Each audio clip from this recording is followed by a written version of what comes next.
let's break down tariffs, one of those economic terms that sounds complicated but actually affects your daily life in ways you might not expect. Yes, that word you probably snoozed through in high school economics, thinking it was just another boring chapter. But tariffs are anything but boring when you realize how much they shape what you buy, how much you pay, and even where your job might be tomorrow.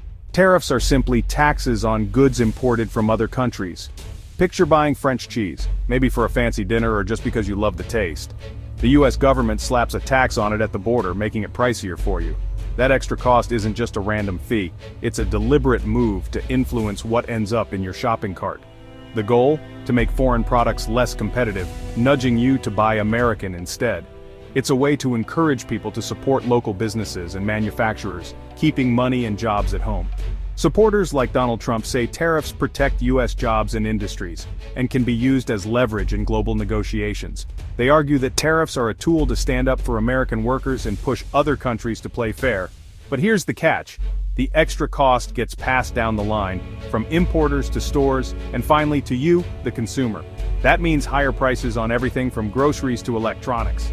So, while tariffs target foreign goods, Americans often foot the bill. It's a hidden cost that shows up in your everyday expenses, sometimes without you even realizing it.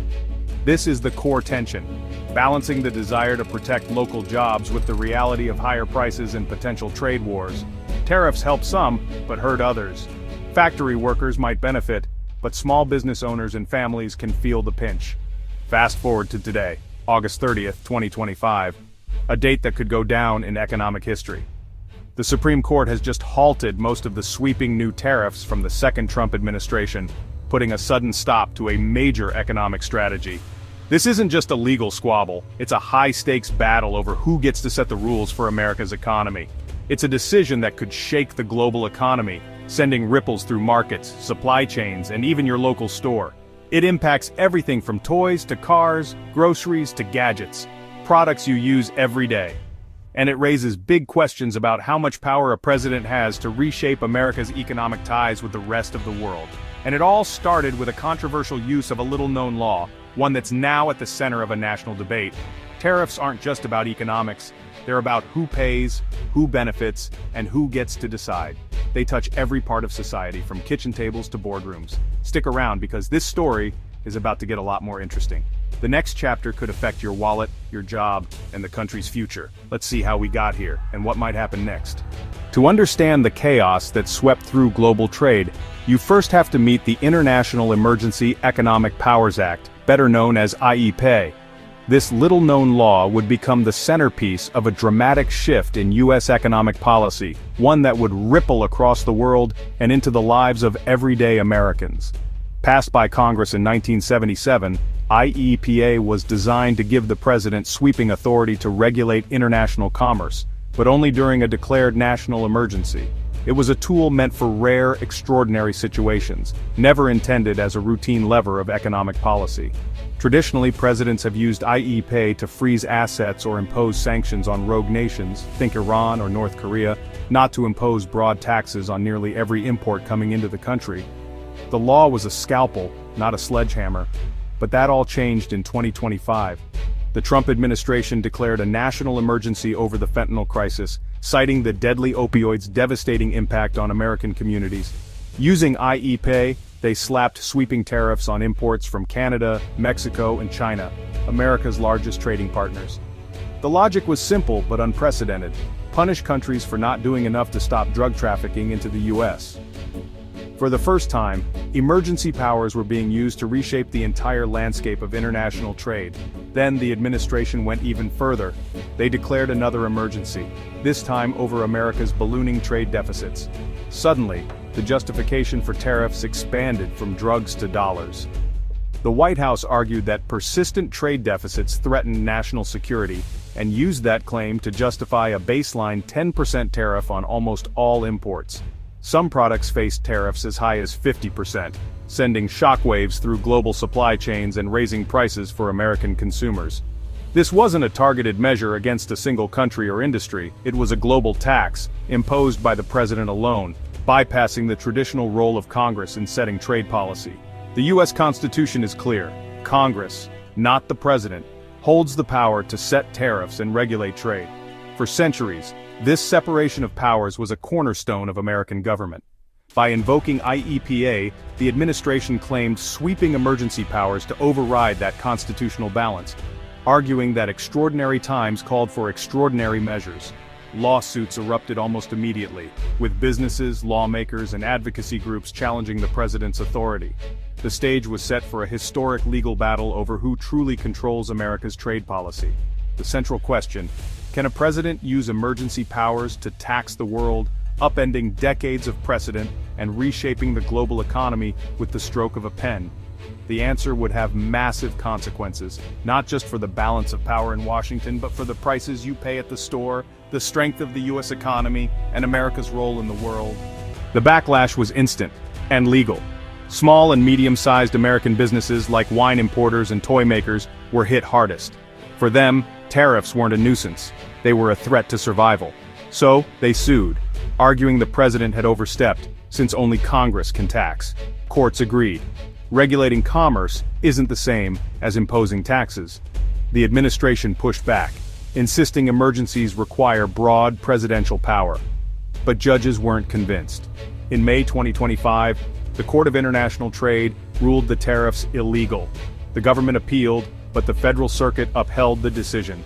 IEPA, they said, doesn't let the president create a nationwide tax system. The fight now moved to the Supreme Court, the final word on presidential power. The stakes couldn't be higher. This isn't just a courtroom drama, it's about real money for real people. Tariffs might sound like a distant policy debate, but their effects ripple through everyday life, touching families and businesses in ways that are often invisible until the bills come due. Take Learning Resources, a U.S. toy company. Tariffs on imported parts meant either raising prices by 70% or risking bankruptcy. For them, every new tariff was a tough decision: pass the cost to parents buying toys, or absorb the loss and hope to survive another year. Multiply that across thousands of products, clothes, electronics, food, and you see the impact. Suddenly, everyday essentials and favorite brands all cost more, and families have to make hard choices about what to buy and what to leave behind. Economists estimated these tariffs would cost the average U.S. household $1,200 to $2,800 in 2025 alone. That's money that could have gone to groceries, rent, or savings, now eaten up by higher prices on almost everything. American manufacturers also rely on imported materials, so tariffs raise their costs too. That meant higher prices for finished goods, and sometimes fewer jobs as companies struggled to keep up. Instead of helping, tariffs sometimes made U.S. companies less competitive. When costs soared, some businesses lost out to foreign rivals who didn't face the same hurdles. For small businesses, it was a fight for survival. Pass on huge price hikes or eat the cost and risk closing. Many faced sleepless nights, wondering if they could keep the lights on for another month. Big corporations could adapt, but family businesses couldn't. While large companies had resources to weather the storm, local shops and family-run stores were left exposed. That's why they led the legal charge. Small business owners banded together, fighting not just for themselves but for their communities and customers. Tariffs weren't just policy. They were a make-or-break reality for millions. From factory workers to shopkeepers, the effects were felt in every corner of the country, and the pain was spreading. Around the world, higher prices and uncertainty became the new normal, showing just how far-reaching the real-world cost of tariffs can be. America's tariff wall didn't go unnoticed. Other countries hit back with their own tariffs. Classic trade war. China, for example, targeted U.S. soybeans, hurting American farmers. The European Union debated retaliating against American cars and bourbon. This tit-for-tat shrank global trade and hurt producers everywhere. The uncertainty froze investments and slowed economic growth worldwide. Allies like Canada and Germany felt betrayed, targeted by the same tariffs as adversaries. Trust eroded, straining diplomatic ties far beyond trade. The tariffs weren't just a tax, they were a diplomatic grenade. The fallout rippled through economies and alliances alike. America's actions sent shockwaves across the globe, and the world was watching what would happen next. The appeals court called the tariffs illegal, but the story isn't over. The ruling is on hold until October 14, 2025, so tariffs remain in effect for now. The Trump administration has until September 29 to ask the Supreme Court to take the case. Given the stakes, the court is expected to hear it. If they do, arguments will likely happen in spring 2026, with a decision by June. Until then, businesses keep paying tariffs a court already called unlawful. The administration scrambles to defend its case, and everyone else waits, uncertain if prices will drop, or if presidential power will expand. The next chapter will be written by the Supreme Court. This case is about more than tariffs, it's about who holds the power to tax and spend in America. The Constitution gives Congress that authority, not the president. Using IEPA to impose tariffs challenges that design, letting the president bypass Congress. If the Supreme Court sides with the administration, any president could use emergencies to reshape the economy. This is a test of the limits of presidential power, an imperial presidency. The court's decision will define the boundaries for generations. If emergencies justify anything, what's off limits? The answer will shape American democracy for decades. So why does this Supreme Court case matter? First, your wallet. The decision could end a policy that made life more expensive for millions. It's a win for consumers and small businesses squeezed by sudden, massive taxes. Second, American jobs tariffs meant to protect can backfire, hurting manufacturers and farmers. Third, the world. The ruling signals that presidential power has limits, restoring some global stability. Ultimately, this is about the rules that govern us and the balance of power in our democracy. The final decision will echo for decades, shaping every future president's authority. It's not just about tariffs, it's about who gets to decide America's future. The stakes are enormous, and that's why this case matters to everyone.